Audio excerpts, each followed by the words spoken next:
जीवन में दो लोगों से हमेशा सावधान रहें। एक वो व्यक्ति जो आप में जो कमी हो ही ना और वो कमी बताता हो, और एक वो व्यक्ति जो आप में गुण हो ही ना और उस गुण की झूठी तारीफ करे।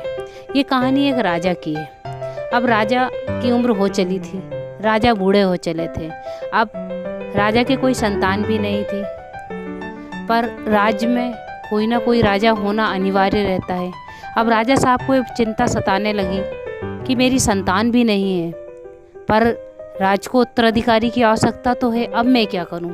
वहाँ मंत्री कहते हैं, राजा साहब आप एक प्रतियोगिता आयोजित करें, उस प्रतियोगिता में जो भी पास होगा उसको राजा बना दिया जाएगा। पर राजा ने कहा नहीं, आज तुम पूरे नगर में जाकर के ये ऐलान करवा दो कि एक नए राजा का चुनाव हो रहा है।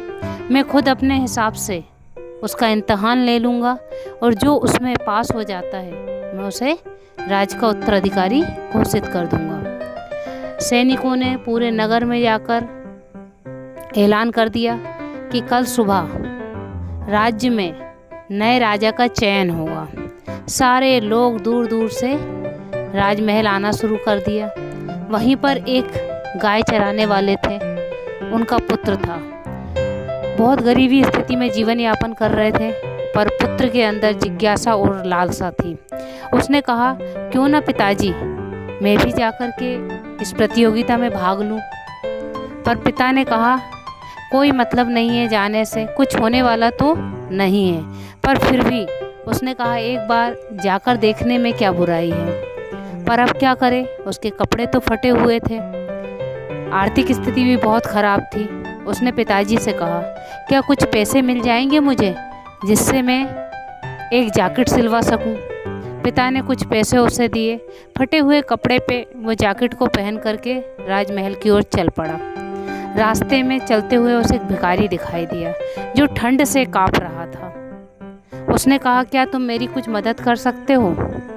अब वो लड़का क्या मदद करे, क्योंकि वो खुद ही बहुत गरीबी परिस्थितियों से था। उसने कहा, मेरे पास तो कुछ भी नहीं है, क्या करूं, खाने पीने से तो काम नहीं चलेगा तुम्हारा। उसने कहा, नहीं, मुझे तो कुछ ओढ़ने के लिए चाहिए। उसके पास एक जैकेट थी, वो उतार करके वो उस भिखारी को दे देता है और चल पड़ता है। आगे पहुंचता है तो राजमहल में दरबारी सामने खड़े दिखाई देते हैं। दरबारी कहते हैं, इस सराहे में रुक जाओ, सुबेरे जाकर के राजा साहब से मिल लेना। सुबह होती है, वो लड़का जाकर के राजमहल में पहुंचता है, और जैसे ही वो राजमहल में पहुंचता है तो उसके मन में बहुत सारे विचार आते हैं कि अब सेलेक्ट तो होंगे ही नहीं, क्योंकि हम जब भी कोई इंटरव्यू देने जाते हैं तो हमारे मन में भी कई प्रकार के विचार होते हैं। उसके हाथ पैर काँप रहे हैं। वो कहता है कि अब मैं सेलेक्ट तो होंगे ही नहीं, क्योंकि अब तो एक जैकेट थी वो भी मेरी चली गई है। इस हालात में मुझे राजा बनने का अवसर कैसे प्राप्त होगा। पर कोई बात नहीं, मैं अपने पिताजी से ये कह दूंगा कि कम से कम मुझे राजा से मिलने का मौका तो मिला है। और सामने से देखता है कि राजा आ रहे हैं, और राजा वही व्यक्ति था जो कल रात्रि में उसको भिखारी के रूप में मिला था। उन्हें देख करके उसने आंखों के इशारे से पूछा, क्या वही हो आप जो कल रात को मुझे मिले थे। राजा ने कहा, हाँ, मैं वही भिखारी हूँ जो कल रात्रि को आपसे मिला था, पर आज तुम इस राज्य के राजा बन चुके हो। ये सुनकर के लड़का कहता है, ऐसा कैसे हो सकता है, ना ही तुमने मुझसे कोई क्वेश्चन किए हैं, ना मैंने किसी क्वेश्चन का आंसर दिया हूँ, मैं राजा कैसे बन सकता हूँ।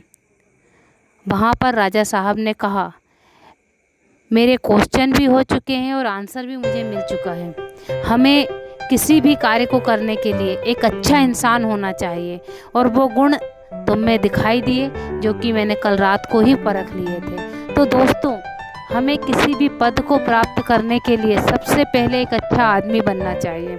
यदि हमारे अंदर मानवता है, दूसरों के प्रति दया है, दूसरों के प्रति स्नेह है, तो हम बड़ी सी बड़ी चीज़ों को प्राप्त कर सकते हैं। और यदि हमारे अंदर ये कमियां रह जाती हैं तो हमारी हार हो जाती है। इसीलिए ध्यान रखें, कोशिश करें कि दूसरों के प्रति स्नेह की भावना रखें, सहयोग की भावना रखें, क्योंकि जो निस्वार्थ अपनी जैकेट उतार कर दे सकता है तो वो उस राज्य का राजा बनने योग्य है। इस बात का विशेष ध्यान रखें। धन्यवाद।